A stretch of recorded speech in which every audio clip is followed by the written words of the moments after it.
નમસ્કાર વિદ્યાર્થી બચ્ચા બધાને હેપી ન્યુ યર, નવા વર્ષના સાલ મુબારક।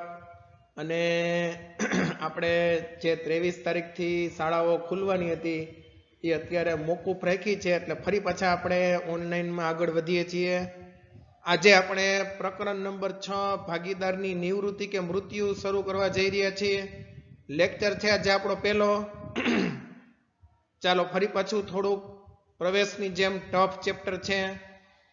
પછી પાર્ટ 2 ની અંદર આપણે આટલા ટફ ચેપ્ટર નહીં આવે, સૌથી અઘરા 3 ચેપ્ટર છે ભાગીદારી પેઢીના વાર્ષિક હિસાબો, પ્રવેશ અને નિવૃત્તિ। નિવૃત્તિમાં હવે તમને બહુ ટફ નહીં લાગે, કારણ કે પ્રવેશમાં આપણે એકદમ શાંતિથી બધું આપણે ભણ્યા છીએ, એટલે નિવૃત્તિ તમને પ્રવેશનો કન્સેપ્ટ તમને કામ આવશે આમાં। ચાલો નિવૃત્તિમાં આગળ વધીએ। બોર્ડમાં આ ચેપ્ટરમાંથી પ્રવેશની જેમ જ 9 માર્કનું પૂછાય છે। પ્રવેશમાંથી એક ટૂંકો પ્રશ્ન પૂછાય છે વિભાગ બી માં, અને નિવૃત્તિમાંથી વિકલ્પ। યાદ રાખી લેજો, પ્રવેશમાંથી વિભાગ બી માં ટૂંકો પ્રશ્ન પૂછાય અને નિવૃત્તિમાં વિકલ્પ પૂછાય છે। અને બે ચેપ્ટરમાંથી 8-8 માર્કના મોટા દાખલા વિભાગ ઈ માં આવે, એટલે 8 ગુણના મોટા દાખલા માટે આપણે તૈયારી કરવાની છે। તમારા માટે સારા સમાચાર એ છે કે પ્રવેશ નિવૃત્તિ માં નિવૃત્તિ કે મૃત્યુ આખું ચેપ્ટર છે, એમાં મૃત્યુનો આખો પાઠ જે અઘરામાં અઘરો પાઠ છે એ નીકળી જાય છે। એટલે આપણે માત્ર નિવૃત્તિના જ દાખલા ગણવાના છે, મૃત્યુના દાખલા નીકળી જાય છે। એટલે આપણા ચેપ્ટરનું નામ પણ હવે પછીથી આપણે લેક્ચરમાં નિવૃત્તિ જ કરી નાખશું। મૃત્યુનો પાઠ આપણે આ વર્ષ પૂરતો સરકારે અભ્યાસક્રમમાંથી કાઢી નાખ્યો છે।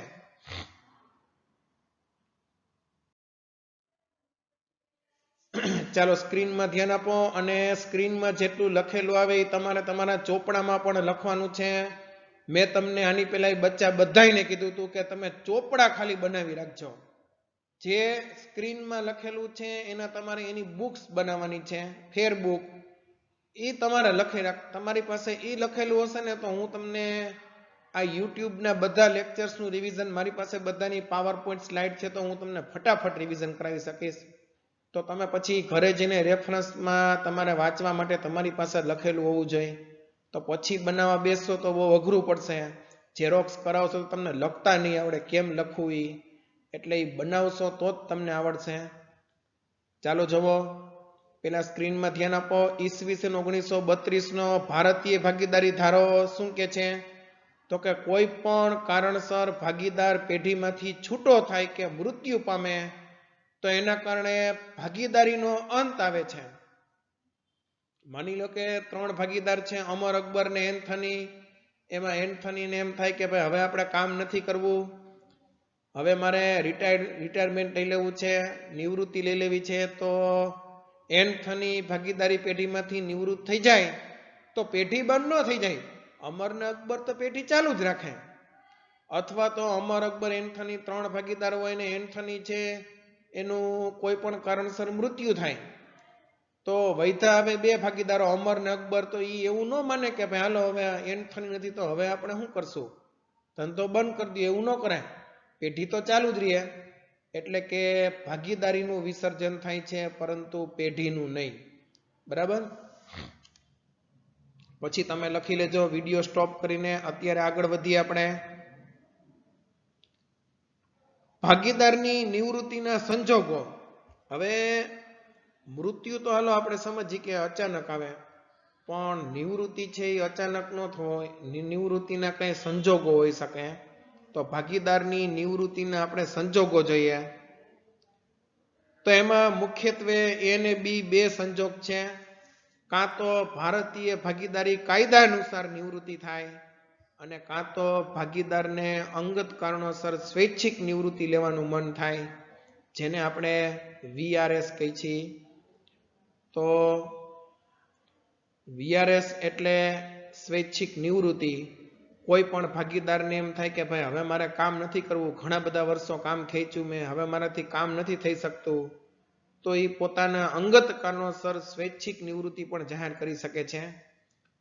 તો એમાં ક્યાંય ભાગીદારીના કાયદા કે કોઈ કાનૂન કે એવું કંઈ લાગુ ન પડે, અને ભારતીય ભાગીદારી કાયદા અનુસાર તો ભાગીદારની નિવૃત્તિના કેટલા સંજોગો છે? તો 2 સંજોગ છે.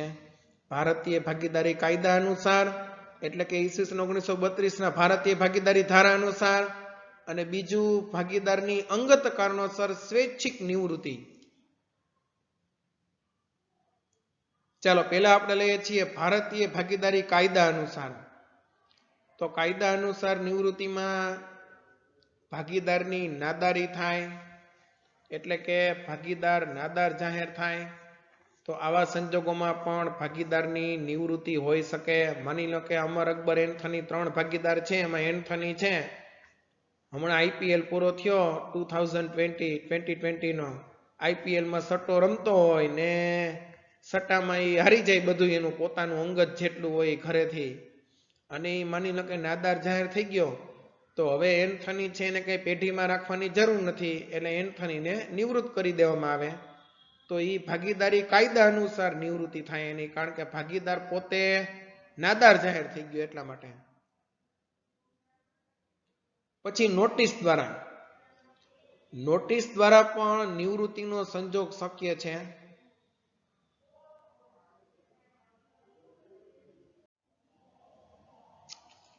તો નોટિસ દ્વારા કોઈ પણ ભાગીદારની નિવૃત્તિ કેવી રીતના થાય? તો ભાગીદાર એની પેઢીની અંદર અન્ય ભાગીદારોને નિવૃત્ત થવાના ઈરાદાની લેખિત નોટિસ આપી શકે છે, અને પેઢીમાંથી છૂટા થવાનો અધિકાર છે એનો. તો એ ભારતીય ભાગીદારી કાયદાની અંદર લખેલું છે. તો ભારતીય ભાગીદારી કાયદા અનુસાર કોઈ પણ ભાગીદાર અન્ય ભાગીદારોને પોતાનો નિવૃત્ત થવાનો જે ઈરાદો છે એની લેખિત નોટિસ આપી શકે છે, અને લેખિત નોટિસ આપીને પેઢીમાંથી છૂટા થવાનો અધિકાર ધરાવે છે. એને કહેવાય નોટિસ દ્વારા ભારતીય ભાગીદારી કાયદા અનુસારની નિવૃત્તિ. પછી આવે છે કરાર દ્વારા. તો આપણે પહેલા ચેપ્ટરમાં ભણી ગયા છીએ કે જ્યારે ભાગીદારી પેઢીની સ્થાપના થાય ત્યારે ભાગીદારી પેઢીની અંદર કરારથી ભાગીદારી અસ્તિત્વમાં આવે છે. તો કરારનામું તૈયાર કરવામાં આવે છે. હવે કરારનામાની અંદર જ લખેલું હોય કે ભાઈ 3 વર્ષ પછી કે 5 વર્ષ પછી આ ભાગીદારને આપોઆપ નિવૃત્ત કરી દેવાનો, એને આપણે શોર્ટ ટાઈમ માટે જ ભાગીદાર રાખ્યો હોય. તો એ કોન્ટ્રાક્ટ પૂરો થાય એટલે ભાગીદારી પેઢીમાંથી જે તે ભાગીદાર છે એ ઓટોમેટિક નિવૃત્ત થઈ જાય. એને કહેવાય એ પાછો કાયદો કે છે એવું, એટલે કરાર દ્વારા નિવૃત્તિ. બરાબર. તો ભાગીદારી પેઢીએ જ્યારે કરારનામું તૈયાર કર્યું હોય તો એની શરતો અનુસાર પણ કોઈ પણ ભાગીદાર નિવૃત્ત થઈ શકે છે. પછી સર્વસંમતિથી, તો કોઈ પણ ભાગીદાર, બધા ભાગીદારોની સંમતિ હોય તો આવા સંજોગોમાં પણ પેઢીમાંથી નિવૃત્ત થઈ શકે છે.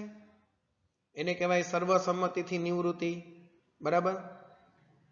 તો સર્વસંમતિથી પણ ભાગીદારી કાયદા અનુસાર નિવૃત્તિ થઈ શકે.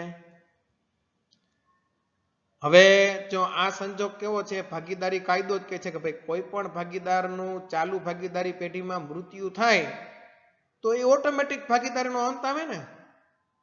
માની લો કે અમર, અકબર, એન્થની 5:3:2 ના પ્રમાણમાં નફો નુકસાન વેચતા હોય, એમાં એન્થનીનું મૃત્યુ થાય એટલે વધે 2 જ અમર ને અકબર, નફા નુકસાનનું પ્રમાણ બદલાવવું પડે, એટલે પુનર્ગઠન થયું. તો પુનર્ગઠનનું કારણ કયું થયું? નિવૃત્તિ. નિવૃત્તિનું કારણ કયું? તો કે મૃત્યુ. તો મૃત્યુ પણ એક નિવૃત્તિનું કારણ છે.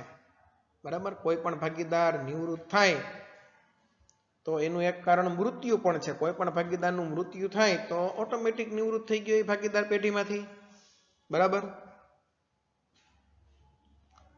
અને છેલ્લે છે કરારની જોગવાઈને આધીન અન્ય ભાગીદારો દ્વારા કોઈ ભાગીદારને છૂટો કરવામાં આવે. માની લો કે કરારનામાની અંદર આપણે બધી જોગવાઈ લખી હોય, એ જોગવાઈ અને શરતોનું પાલન કોઈ ભાગીદાર ન કરતો હોય તો બીજા ભાગીદારો સાથે મળીને એ ભાગીદારને પેઢીમાંથી છૂટો કરી શકે એવો કાયદો છે.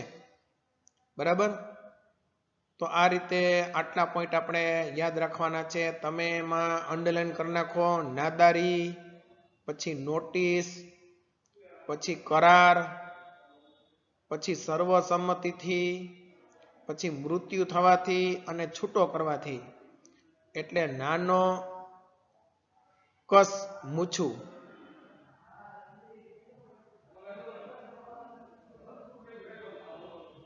નાનો શક મૂછું, ના એટલે નાદારી, નો એટલે નોટિસ દ્વારા, સ એટલે સર્વસંમતિથી, ક એટલે કરાર દ્વારા, મુ એટલે મૃત્યુ થવાથી, છું એટલે છૂટો કરવાથી.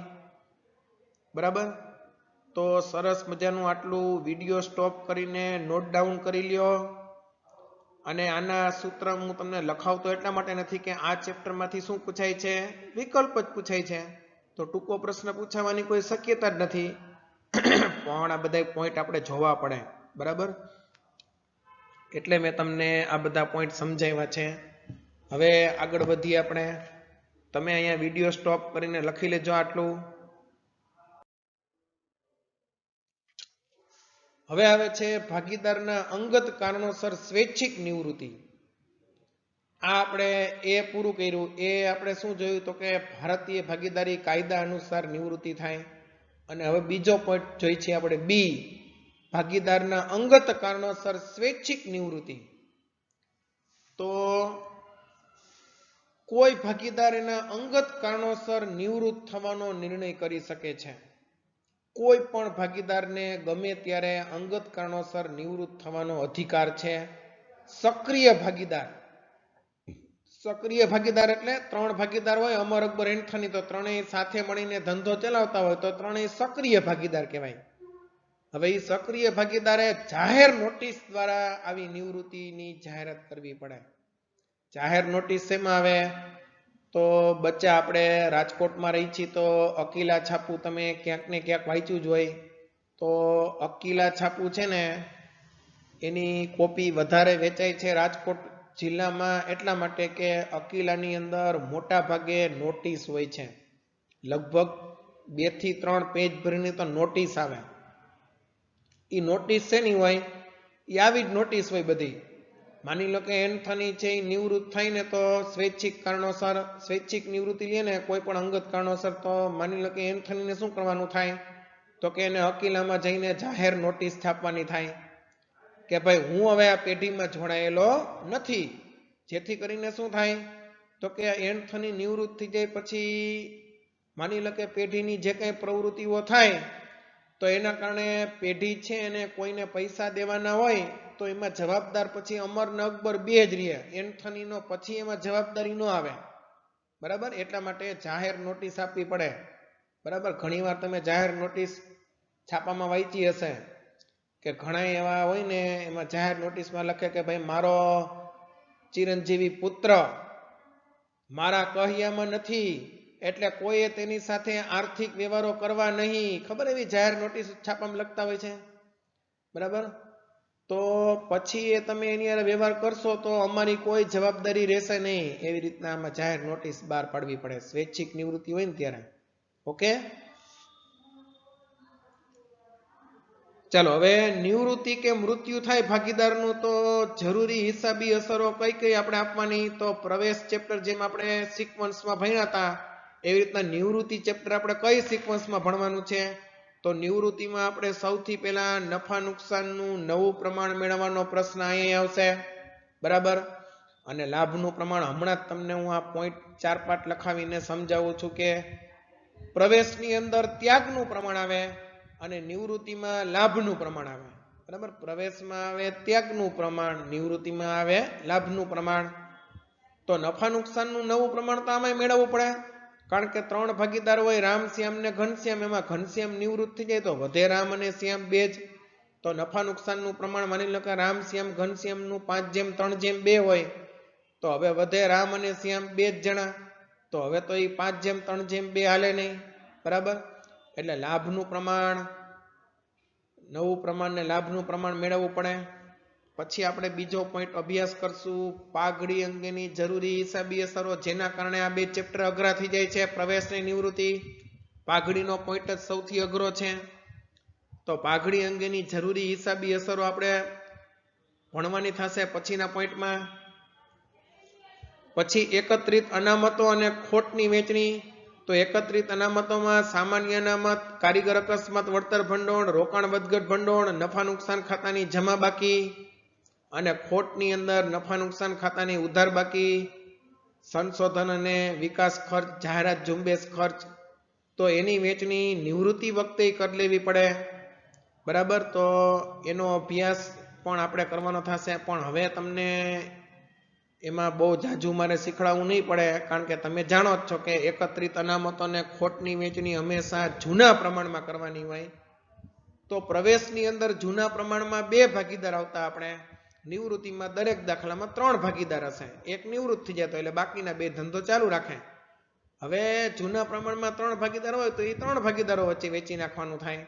અનામત હોય તો જે તે અનામત ખાતે ઉધાર તે ભાગીદારોના મૂડી કે ચાલુ ખાતે જમા, જૂના પ્રમાણમાં.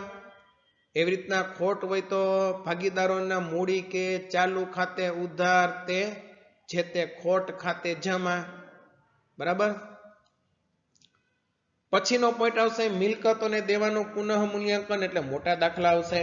તમામ પ્રકારની મિલકતોને દેવાની જે વાસ્તવિક કિંમતો છે એ હિસાબી ચોપડે લાવવામાં આવે, તો એ આપણે ભણવાનું થશે. એટલે મોટા દાખલા 8 માર્કના શરૂ થશે અહીંયાથી. હવે આ પોઈન્ટ છે ને એ વિશિષ્ટ પોઈન્ટ છે પ્રવેશ નિવૃત્તિનો જ. નિવૃત્ત કે મૃત્યુ પામનાર ભાગીદારને ચૂકવવા પાત્ર રકમ નક્કી કરવાની થશે.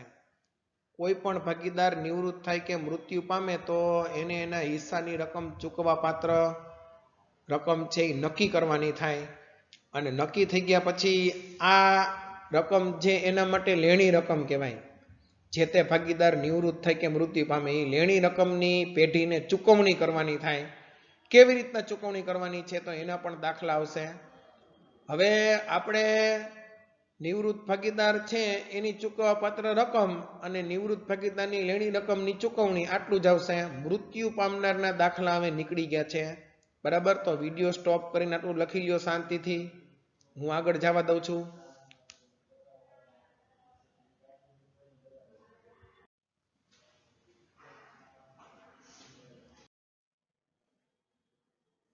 ચાલો હવે આમાં લાભનું પ્રમાણ શું કામ આવે આપણે સમજી લઈએ. તો માની લો કે 3 ભાગીદારો છે A, B અને C.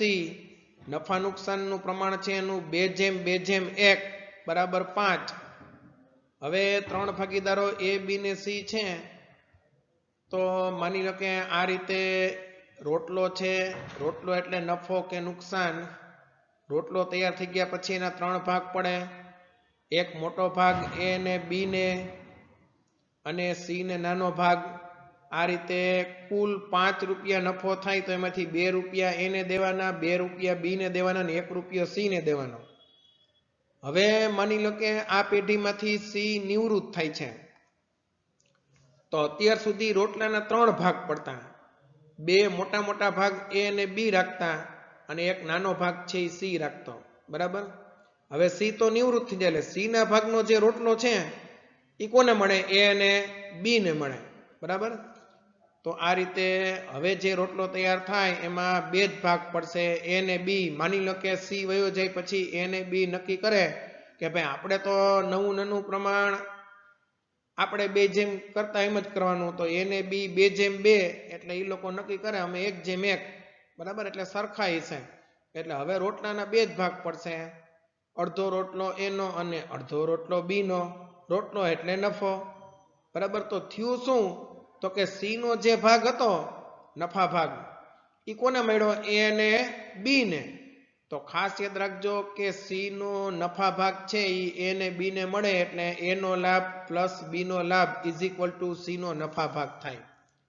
એનો મતલબ એમ કે A ને B ને લાભ થાય. એટલે કે હવે ઓલામાં શું હતું? આપણે પ્રવેશની અંદર 2 ભાગીદાર હોય ને ત્રીજાનો પ્રવેશ થાય એટલે ઓલા 2 ભાગીદાર જે હોય એને જૂના ભાગીદાર કહેવાય. અહીંયા નિવૃત્તિમાં શું થશે? તો કે A, B, C 3 ભાગીદાર હતા. C નિવૃત્ત થાય તો A ને B છે એને ચાલુ ભાગીદારો કહેવાય. શું કહેવાય? બોલો જી મારી યારે. ચાલુ ભાગીદારો. તો હંમેશા યાદ રાખો કે કોઈ પણ ભાગીદાર નિવૃત્ત થાય કે મૃત્યુ પામે એટલે બાકીના જે ભાગીદારો પેઢી ચાલુ રાખે છે એને ચાલુ ભાગીદારો કહેવાય. તો ચાલુ ભાગીદારો ને લાભ થાય એટલે એના વચ્ચેનું લાભનું પ્રમાણ શોધવું પડશે આપણે. ઓકે, સમજાઈ ગયું બધાને? આવું કંઈ ડ્રો કરીને લખવાનું નથી તમારે. આ તો ખાલી સમજવા પૂરતું જ હતું. લખવાનું શું છે એ હું તમને કહેતો જઈશ. ચાલો હવે દાખલા સ્ટાર્ટ કરીએ આપણે. હવે દાખલામાં બધા સ્ક્રીનમાં ધ્યાન આપો, પછી એક સાથે લખી લેજો. વિડીયો સ્ટોપ કરીને જોવો સ્ક્રીનમાં. પહેલો વિભાગ આપણે સ્ટાર્ટ કરીએ છીએ. પહેલો વિભાગ છે નવું નનું પ્રમાણ અને લાભનું પ્રમાણ મેળવવું. મેં અહીંયા ખાલી નવું નનું પ્રમાણ જ લખ્યું છે, કાંઈ વાંધો નહીં, તમે પણ એટલું જ લખજો. તો નફા નુકસાનનું નવું પ્રમાણ કેમ મેળવવું ચાલો શીખીએ. પહેલા એમાં રીત નંબર 1 સ્ટાર્ટ કરીએ છીએ. રીત નંબર 1 છે રકમમાં તમને માત્ર ને માત્ર જૂનું પ્રમાણ જ આપેલું હોય તો ખાસ યાદ રાખો, ખાલી જૂનું પ્રમાણ હોય એટલે જૂનું પ્રમાણ ઈ જ નવું પ્રમાણ ઈ જ લાભનું પ્રમાણ. જો આમાં લાભનું પ્રમાણ જ આવશે બધે. શું થાય બોલો જી બધા મારી સાથે? જૂનું પ્રમાણ ઈ જ નવું પ્રમાણ ઈ જ લાભનું પ્રમાણ થાય. ફરીથી બોલો. જૂનું પ્રમાણ ઈ જ નવું પ્રમાણ ઈ જ લાભનું પ્રમાણ થાય. ઓકે, તો અહીંયા વિડીયો સ્ટોપ કરીને આટલું લખી લ્યો.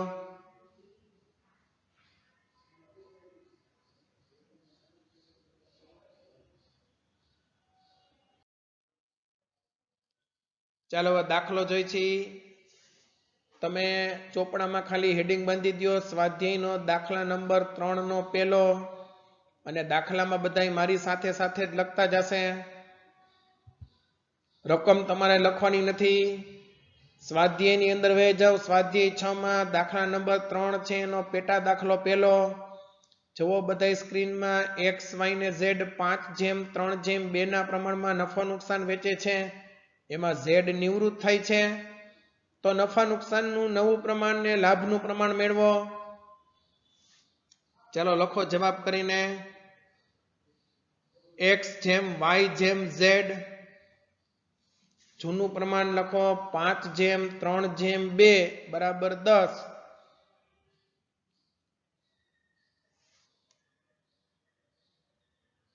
હવે z નિવૃત્ત થાય તો શું થાય? તો કે નવું પ્રમાણ બરાબર લાભનું પ્રમાણ. બીજું તો કઈ રકમમાં આપ્યું નથી, ખાલી જૂનું પ્રમાણ જ આપ્યું છે. તો લખો z નિવૃત્ત થાય તો બાકીના ભાગીદારો x ને y માં શું થાય? તો કે નવું પ્રમાણ ઈ જ લાભનું પ્રમાણ થાય. હવે x જેમ y નવું પ્રમાણ શું થાય? તો બાકીનું 5:3.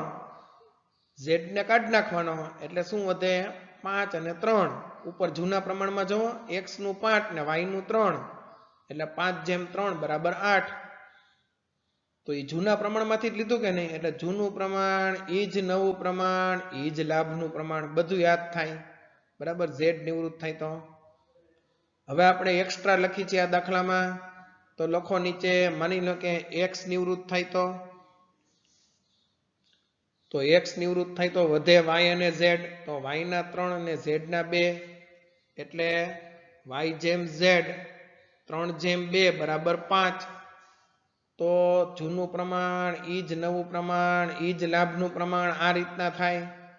x ની ઉપર આંગળી મૂકી દો એટલે વધે y અને z 3:2. બધું ઈ જ થાય. એનું જૂનું પ્રમાણ, નવું પ્રમાણ ને લાભનું પ્રમાણ. હવે માની લો કે y નિવૃત્ત થાય તો લખો y નિવૃત્ત થાય તો નવું પ્રમાણ ઈ જ લાભનું પ્રમાણ.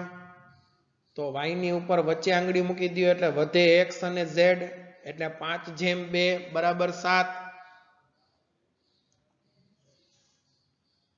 ચાલો વિડીયો સ્ટોપ કરીને લખી નાખો અહીંયા.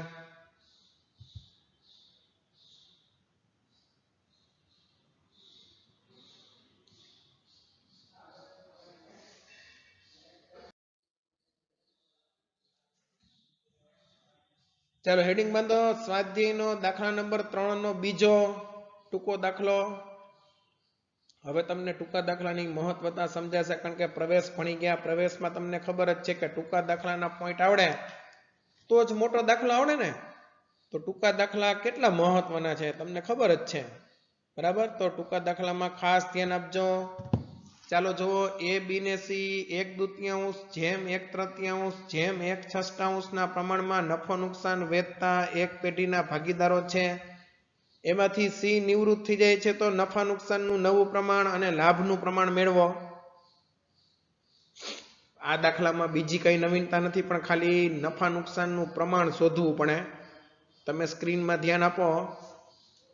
પેલા લખવામાં અહીંયા ધ્યાન આપો. ABC 1/2 જેમ 1/3 જેમ 1/6 બધાયને 6 વડે ગુણી નાખો. એટલે પેલામાં 6 વડે ગુણો એટલે 2 તેરી 6 એટલે 3 આવે.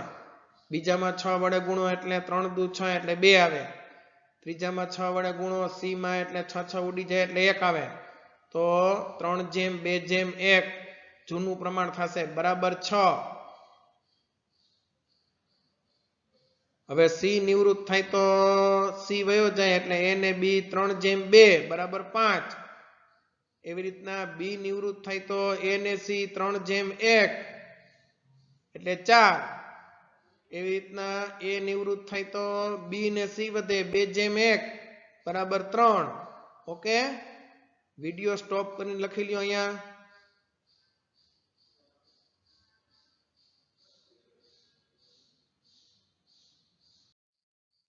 ચાલો બચ્ચા, હોમવર્ક હારે હારે કરજો. અઘરા ચેપ્ટરના 3 છે, એમાં આપણું આ ત્રીજું ચેપ્ટર અઘરું છે. લખજો અને હોમવર્ક સરસ કરજો. ન સમજાય તો મને સાદા વોટ્સઅપ મેસેજમાં તમે લખીને મોકલી શકો છો, જે ન સમજાણું હોય આજે. ઉદાહરણ 1 અને 2 તમારે હોમવર્કમાં કરવાનું છે. Okay, thank you very much બચ્ચા. અસ્તુ. જય હિન્દ, જય ભારત.